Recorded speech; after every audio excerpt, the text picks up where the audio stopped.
نہیں ہیں. ہم دنیا میں ایک باوقار قوم ہیں اور پاکستان کو بہت جلد چند سالوں کے اندر اندر آپ کمیٹی آف نیشن میں اکٹھے ہو کے آپ اس کا لیڈ کر رہے تھے. خواتین و حضرات، آج پاکستان جن حالات کا ذکر ہے، میرے بھائی حسن ڈھون صاحب نے ایک بات کا ذکر کیا، وہ تھی کہ کویت نے بھی ہمارے اوپر قدغنیں لگائی ہوئی تھی، دبئی نے بھی ہم پہ قدغنیں لگائی ہوئی تھیں. آج ہم ان کے ممنون ہیں. یاد کیجئے وہ وقت جب شہید بھٹو کی حکومت تھی تو یہ سارے اسلامی ممالک اور اس کے علاوہ اور بہت سارے ترقی پذیر ملک وہ باہر جاتے تھے تو یا پاکستان سے ہو کے جاتے تھے یا واپس آتے ہوئے پاکستان سے ہو کے اپنے گھروں کو جاتے تھے. پاکستان اس وقت مرکز و محور تھا، لیڈر تھا. لیڈر کا کمال یہی ہوتا ہے. انہوں نے قوم کو امید دی، اس ملک کے مزدور کو، کسان کو، عام آدمی کو شناخت دی، اس ملک کی خاتون کو، مائنورٹیز کو، اس ملک کے ساری قومیتوں کو یکجا کیا. یہ چند باقی کام بڑے نہیں ہوتے. یہ جن باتوں کی میں ذکر کر رہا ہوں، اگر یہ نہ ہوں تو یہ قومیں نہیں رہتی، یہ ملک نہیں رہتے. یہ نظر نہ آنے والی چیزیں ہوتی ہیں، یہ زنجیریں نہیں ہوتی، یہ سٹیل کے بنے ہوئے اشیاء نہیں ہوتی، یہ مٹی اور گارے کی بنی ہوئی نہیں، یہ انویزیبل ہوتی ہیں، لیکن یہ سب سے زیادہ قوموں کو باندھ کے رکھتی ہیں. وہ کام شہید ذوالفقار علی بھٹو نے کیا تھا. باقی تاریخ ہے ان کے ساتھ کیا ہوا. پھر وقت کیونکہ تھوڑا ہے، میں اس لیے اختصار سے، وہ وقت گزرتا ہے، بی بی شہید ایگزائل میں، جیل میں چلی جاتی ہے، پارٹی کے اوپر ابتلا آ جاتی ہے. آج کل بھی ایک جماعت کے دوست ہیں، وہ کلیم اور ہے ان کے پاس ہے بھی ایسی صورتحال، وہ بڑے ابتلا کا ذکر کرتے ہیں اور ان کا بڑا اس وقت چرچا ہوتا ہے. آج سوشل میڈیا ہے نا، انہیں شاید اس بات کا اندازہ نہیں ہے کہ ابتلا کیا ہوتی ہے. یہ پیپلز پارٹی والوں سے پوچھیں جو لاہور کے قلعے سے لے کے پشاور کے قلعے تک اور کون کون سے قلعے تک یہ اذیتیں بھولتے رہے، اور کون کون سا گھر نہیں ہے جس کی دیواریں نہیں پھلانگی گئی تھیں. یہ بات ایسی نہیں کہ ہمارے دور میں ہوا تو اب بھی ہو، لیکن یہ پہلی بار نہیں ہے. سو ہم یہی کہتے ہوئے آگے بڑھتے ہیں کہ اس دور میں بی بی شہید جو جن کی آج ہم برتھ ڈے منا رہے ہیں، وہ نرم و نازک، نازوں سے پلی ہوئی ایک وزیر اعظم کی پوتی ہے، ایک وزیر اعظم کی بیٹی ہے، خود بڑی پڑھی لکھی خاتون ہے، نوجوان لڑکی ہے. آتی ہے تو والد کی حکومت ختم ہوتی ہے، ان کو جیل میں ڈال دیا جاتا ہے، گرفتار ہو جاتی ہیں، والدہ گرفتار ہوتی ہے، پارٹی کے اوپر جبر شروع ہو جاتا ہے، توڑا جاتا ہے، انکلوں کو توڑا جاتا ہے. اور پھر جب ان کو جان کے لالے پڑ جاتے ہیں، وہ کسی کمپرومائز کے نتیجے میں باہر نہیں گئی تھی.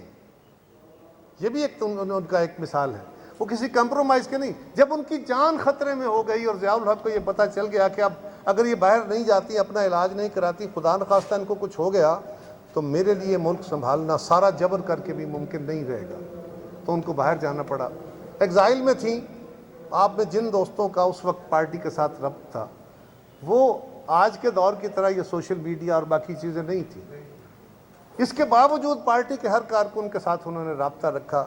اور پھر دیکھیے جب وہ ملک میں واپس آتی ہیں، انہوں نے بھی میزائل ٹیکنالوجی دی، پتہ نہیں، اور بہت سارے ان کے خدمات ہیں، وہ گنوانے لگے تو گھنٹے چاہیے. لیکن خواتین و حضرات، ذرا پھر دور پہ آئیے، کون سا دور تھا؟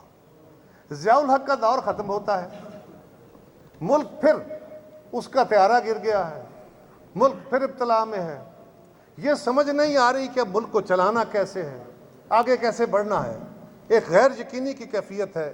ملک کے اندر طالبان افغانستان کے اندر اٹھے بیٹھے ہیں، پاکستان میں بھی جتھے بندوقیں اٹھا کے اور ہمارے اوپر مسلط ہوئے پڑے ہیں. کلاشنکوف کلچر اسی دور کے آغاز تھا. ان حالات میں پاکستان کے اوپر پھر غیر یقینی کا دور تھا. اور یاد کیجئے، ہم امریکہ کے ساتھ مل کے، یورپ کے ساتھ مل کے، مسلمان ملکوں کے ساتھ مل کے افغانستان میں جنگ لڑ رہے تھے.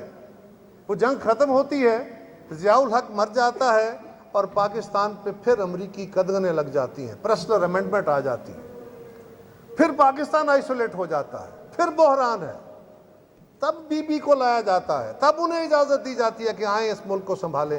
اور پھر جب ان کو اقتدار دیا جاتا ہے تو اقتدار پھر ڈائلاگ ہوتا ہے، پھر نیگوشیٹ ہوتا ہے، اور انہیں کہا جاتا ہے کہ ہم آپ کو مشروط اقتدار دیں گے. اس پہ بڑا مباحثہ ہوا کہ یہ مشروط اقتدار لینا چاہیے کہ نہیں. مشروط اقتدار یہ تھا کہ اس وقت کے صدر نے، اس وقت کے جو طاقتور لوگ تھے، انہوں نے یہ کہا کہ ہم آپ کو وزیر خارجہ ہمارا ہوگا، وزیر خزانہ ہم لگائیں گے، اور پاکستان کی خارجہ پالیسی میں سے کچھ حصہ اس کے اوپر آپ زیادہ مداخلت نہیں کریں گے۔ اس پہ بڑی بحث ہوئی پارٹی کے اندر، لیکن انہوں نے یہ بات کر کے کہ اگر ہم آج پھر ایک کرائسس پیدا کر دیتے ہیں، آج اگر ہم حکومت نہیں بناتے تو کوئی اور جماعت اس پوزیشن میں نہیں ہوگی کہ وہ حکومت بنا پائے، پھر ایک کرائسس کھڑا ہو جائے گا، اور اس کرائسس کے نتیجے میں کیا ملک کے اندر بہتری آئے گی، یا 11 سال سے مار کھاتے ہوئے پارٹی کے کارکنوں اور اس ملک کے عام آدمی کے لیے کوئی آسانی کا، کوئی سکھ کا سانس لینے کا سفر شروع کیا جائے۔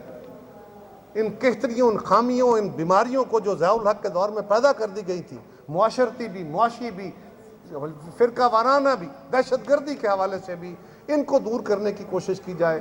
اور پھر خواتین و حضرات ذرا غور کیجئے، اقتدار دیتے ہیں، ملتا ہے تو 18 مہینے، صرف 18 مہینے، ان 18 مہینوں میں آج جو ایٹمی پروگرام آپ کا ہے اس کا اگلا مرحلہ میزائل پروگرام تھا۔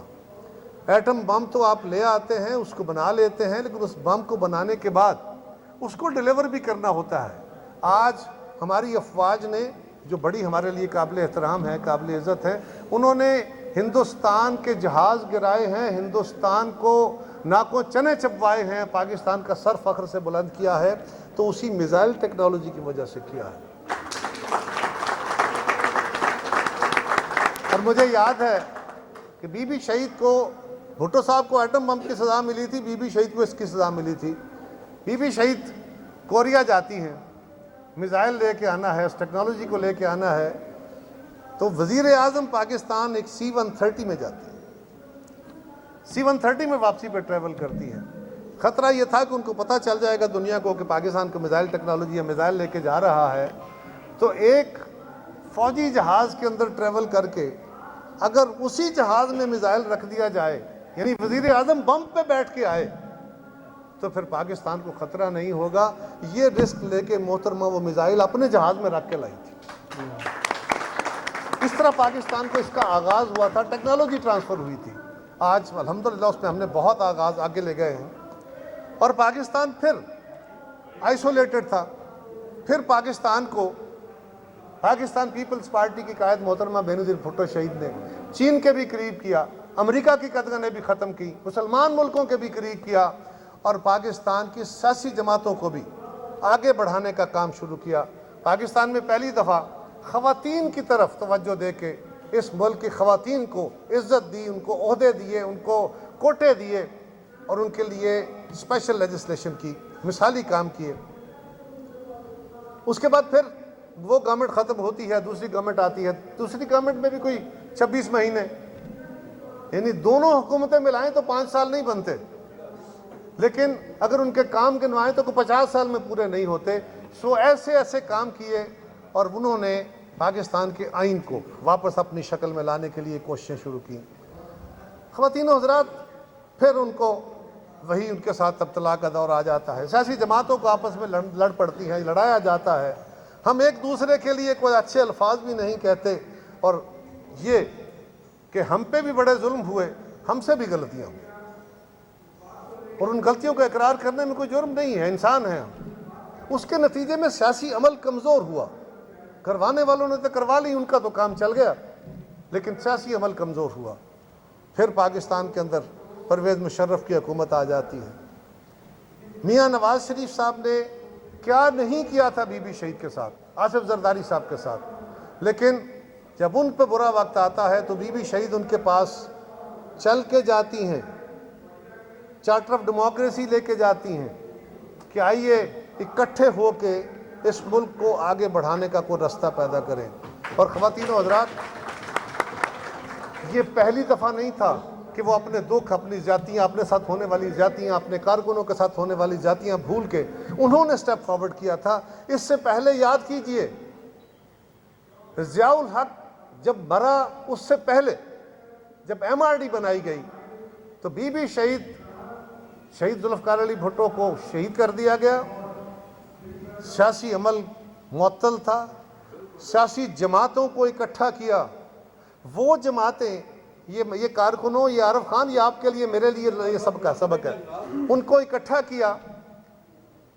وہ جماعتیں جو ضیاء الحق کے ساتھ، جو بھٹو صاحب کے قتل میں ڈائریکٹلی نہ صحیح انڈائریکٹلی ملوث تھیں، اس لیے کہ ملک میں مارشل لا لگوانے کا باعث بنی. ضیاء الحق کو یہ فیصلے لینے کا موقع ملا، لیکن ان کو ساتھ ملایا. ان جماعتوں کو کہا آئیے، اصغر خان کو ساتھ ملایا. باقیوں کو تو نام اور میں کس کس کا لوں.